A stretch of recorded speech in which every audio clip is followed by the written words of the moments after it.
Et bonjour, alors dans cette partie-là, on va faire suite tout de suite à la première partie qui était consacrée aux états, qui nous a permis de modifier les données de balise input. Là, on va exactement faire la même chose, mais sur deux autres éléments. Sur une pop-up, dans un premier temps, qui nous servira pour la suite, et également sur une nouvelle page qui nous permettra d'avoir une page dynamique générée avec des informations à partir d'une liste. Et voilà, comme ce que l'on vient de faire. On est parti tout de suite après le générique.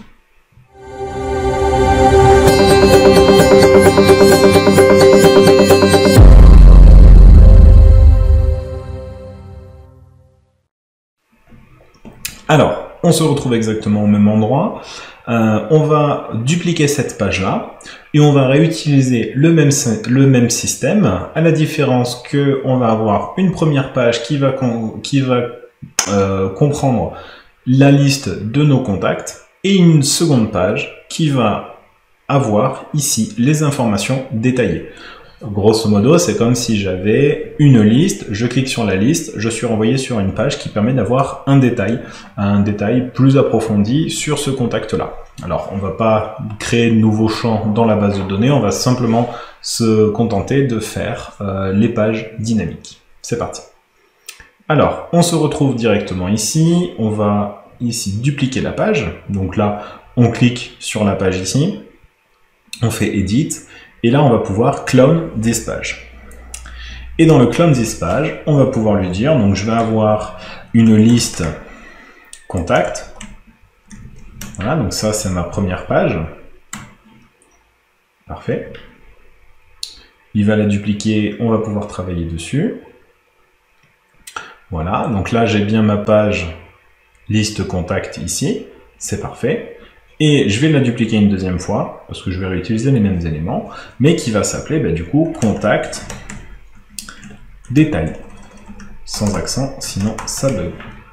Contact détail. Et là du coup, bon, j'ai deux pages qui sont strictement identiques. Voilà. La seule chose que je vais changer du coup dans mon contact détail, eh bien je vais enlever la liste.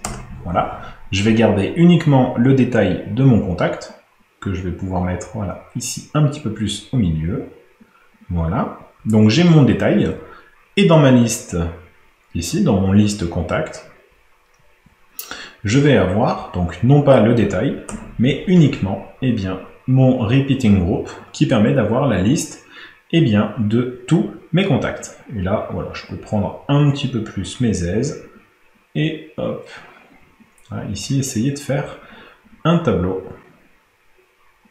Alors ça, c'est quoi? Ah oui, c'est ça qu'il faut faire, c'est ça. Voilà, ici. C'est celui-là qu'il faut augmenter, et celui-là, on va pouvoir le déplacer.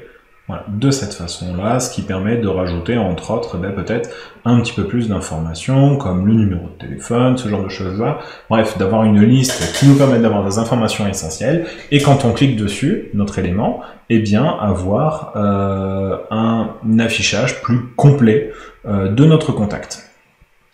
On verra dans l'exercice de créer une application comment faire un truc intégralement bien ficelé. C'est la partie après. Pour l'instant, on s'occupe uniquement des pages dynamiques. Donc, on a ici un bloc. Quand on va cliquer sur ce bloc, le but c'est d'arriver sur notre détail contact et d'afficher le détail contact.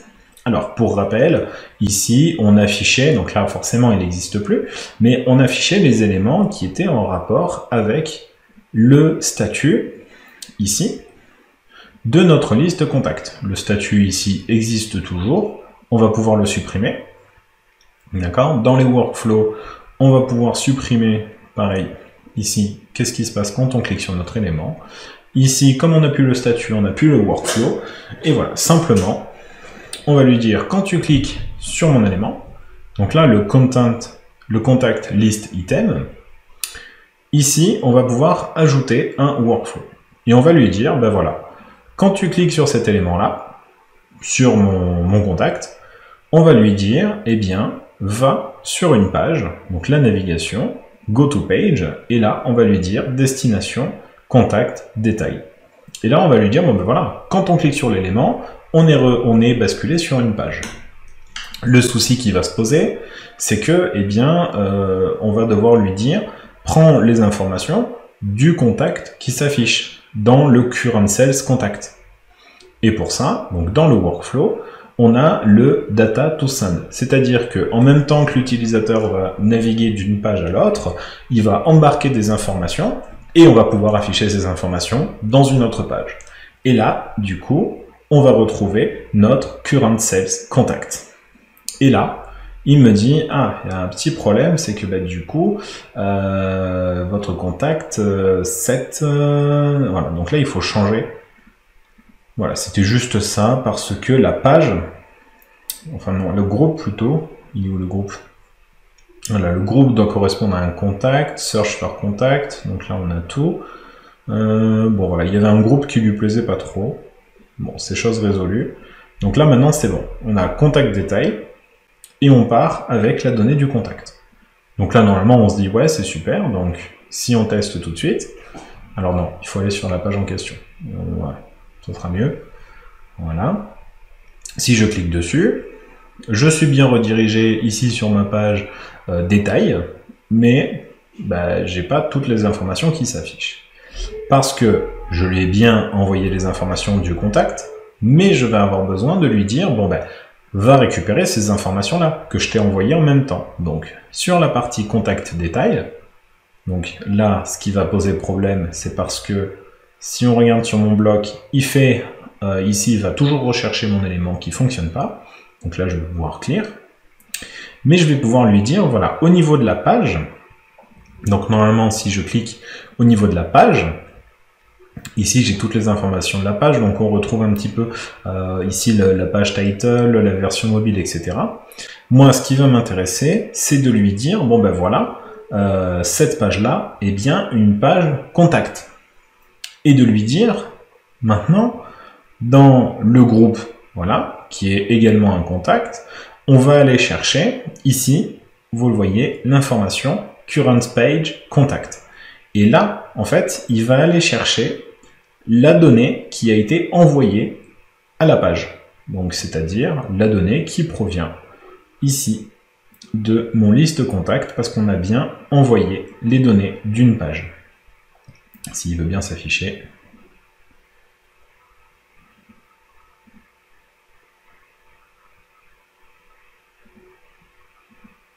Il ne veut plus s'afficher. Hop. Voilà. On lui a bien envoyé les données sur la page. Donc dans la page, il a récupéré ces données-là. Ce qui fait que maintenant, ici, quand je lui dis d'aller récupérer les informations de la page, eh bien, il va automatiquement, alors là, il faut bien évidemment revenir en arrière. Voilà. On va bien réactualiser notre outil. Et quand on clique sur celui-ci, par exemple, la première ligne, hop, il a bien récupéré toutes les informations pour les afficher.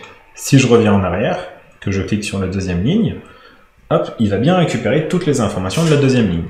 Voilà comment créer des pages entièrement dynamiques. Donc ça, c'est la première chose sur laquelle on va pouvoir jouer. Maintenant, on va pouvoir lui dire, bon ben, très bien, tu m'envoies sur une page dynamique, mais ce n'est pas les seules actions que l'on peut avoir au niveau dynamique. On peut également avoir, si on le souhaite, la même chose sur les pop-up. Donc, de façon très simple, si vous vous souvenez, j'ai une pop-up qui permet ici de modifier un contact. Alors, elle n'est plus trop à jour, cette pop-up. On va reprendre ici exactement la même chose que là, et on va épurer. Alors non, c'est pas sur la page ici qu'il faut. Hop, c'est sur la page liste contact. On peut même revenir sur peut-être celle-ci. Voilà. Ou quand on clique ici sur un contact, donc on a bien les contacts qui s'affichent ici. Très bien. Mais là, ça peut être que à titre d'information. Avec par exemple, voilà, input design. Et uniquement en consultation ici. Et un bouton, mais je l'ai supprimé. J'aurais pas dû, hop, où on lui dit, bon ben voilà, là on va modifier le contact.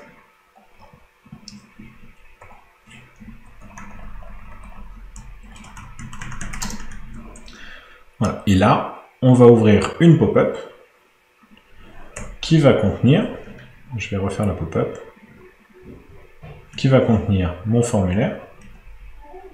Non, il n'est pas là, il est... Allez, voilà, qui va contenir le formulaire. Pop-up, voilà. Donc, là, j'ai bien mon pop-up, parfait.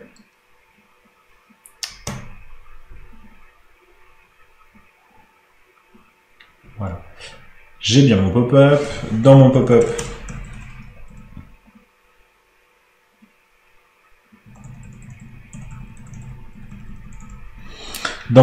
du coup, maintenant, je vais lui dire, bon ben voilà, affiche-moi, en fait, eh bien, toutes les données du contact que j'ai cliqué, et surtout,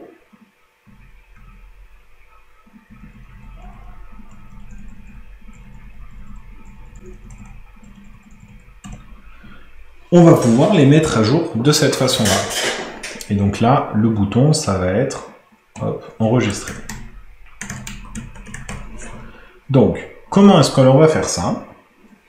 Le système va être un petit peu identique à ce que l'on avait ici, c'est-à-dire que lorsque l'on va cliquer sur modifier le contact, déjà, on a déjà dans ce bouton-là, eh bien, les données du statut juste ici. La seule chose qu'on va devoir déjà faire, c'est lui dire, voilà, quand on clique sur ce bouton-là, on va ouvrir, il va se passer quelque chose. Ici, on va lui dire, dans mes éléments actions, je vais lui dire, affiche-moi, donc show, la pop-up. Et là, j'ai une pop-up qui s'appelle A. Donc, je ne vais pas l'appeler pop-up A, je vais l'appeler pop-up modifié contact. Voilà. Parce que je peux très bien avoir une pop-up qui me permet de créer un contact. Donc là, c'est pop-up modifier le contact. Très bien. Donc, là, je vérifie bien au niveau de mon workflow. Quand quelqu'un clique sur modifier le contact, ça m'affiche la pop-up modifier le contact. Parfait. On va tester ça tout de suite. Pour ça, on va sur la bonne page. Voilà.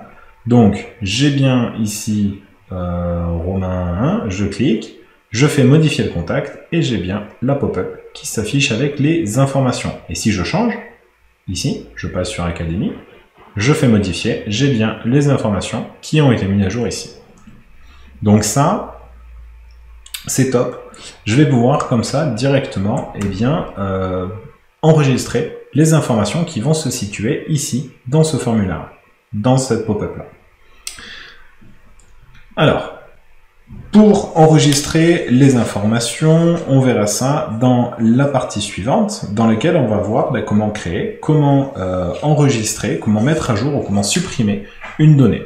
Donc pour ça, je vais ajouter un petit bouton supprimer, je vais ajouter un petit bouton modifier, et on va pouvoir voir du coup la partie lecture, la partie enregistrement modification, la partie création grâce au bouton contact, ajouter un contact. Et vous allez voir qu'à chaque fois qu'on va rajouter un contact, ça rajoutera des éléments dans la liste ici. Allez, ça, c'est à la prochaine vidéo. À tout de suite.